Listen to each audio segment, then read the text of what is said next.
मेधा शुरू से ही पढ़ने में होशियार और मेधावी छात्रा थी। अच्छी पढ़ाई के बाद अच्छा कॉलेज सिलेक्शन और फिर बहुत अच्छी जॉब। तूने तो मेरा नाम रोशन कर दिया मेधा।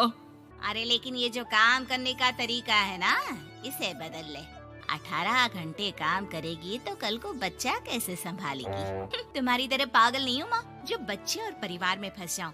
मैं तो जिंदगी खुल कर जीऊंगी। सब कहने की बात होती है बेटा, अपने बच्चे का सुख हर कोई चाहता है। वक्त बीतता है और मेधा की शादी हो जाती है।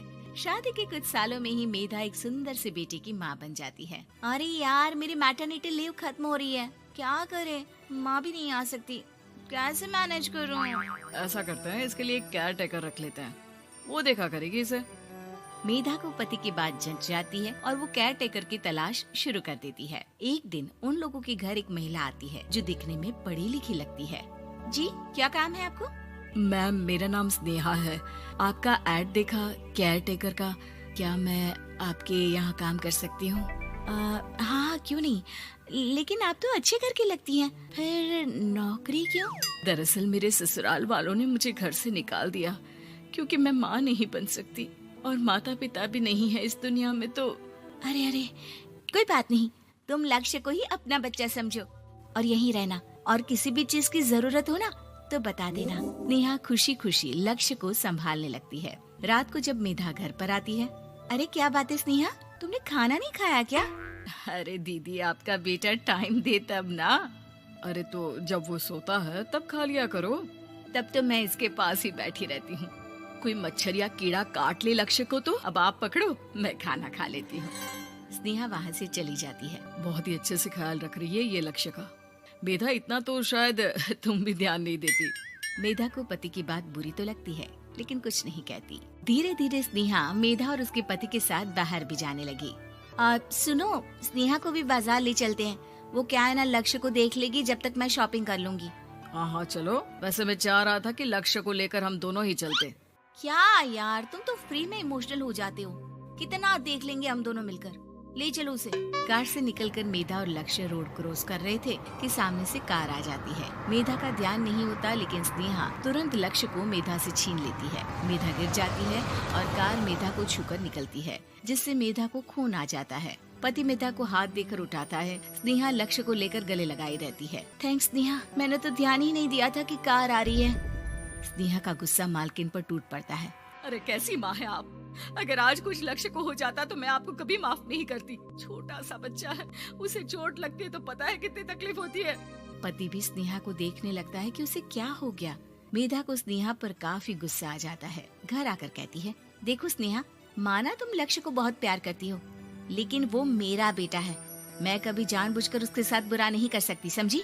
मुझे माफ कर दीजिए, मैं लक्ष्य को लेकर कुछ ज्यादा ही सेंसिटिव हो चुकी हूँ। मैं ध्यान रखूंगी कि आगे से ऐसा ना हो। मेधा का मन स्नेहा से अब हटने लगा था। एक शाम मेधा ऑफिस से घर आती है कि लक्ष्य उसे दिखाई नहीं देता और ना ही स्नेहा। वो स्नेहा के कमरे में जाती है जहाँ दोनों सो रहे होते हैं। अरे स्नेहा, लक्ष्य को आज इस कमरे में क्यों सुला दिया? दीदी, मुझे नींद आ रही थी, ऐसे में उसे कमरे में अकेले लिटाना मुझे ठीक नहीं लगा। मेधा बच्चा उठाने लगती है कि स्नेहा टोक देती है। रहने दीजिए ना दीदी, सो रहा है, फालतू में नींद खराब हो जाएगी। मेधा को गुस्सा आ जाता है और वो बच्चा उठाकर वहाँ से चली जाती है। अगले दिन मेधा स्नेहा को बुलाती है, साथ में एक और लड़की खड़ी होती है। स्नेहा, अब तुम अपना कुछ और देख लो, हम लोगों को नई केयर टेकर मिल गई है, तुम इस हफ्ते घर छोड़ देना। स्नेहा का मन लक्ष्य को छोड़ने का नहीं करता, लेकिन नौकरी तो नौकरी होती है ना। स्नेहा घर से चली जाती है। धीरे धीरे महीने और साल बीतते जाते हैं और लक्ष्य एक नौजवान लड़का हो जाता है। लक्ष्य, आज मुझे मंदिर जाना है, ले चलोगे? ठीक है माँ, एक काम करके अभी वापस आता हूँ, तब तक आप और पापा दोनों तैयार हो जाइए। दोनों तैयार होकर बैठ जाते हैं, लेकिन लक्ष्य काफी देर तक नहीं आता। अरे मेधा, फोन तो करो लक्ष्य को, देखो क्या हो गया उसे। मेधा फोन करती है तो पता चलता है कि लक्ष्य का एक्सीडेंट हो गया है और वो सिटी अस्पताल में है। जल्दी चलिए, पता नहीं कैसा होगा मेरा बेटा।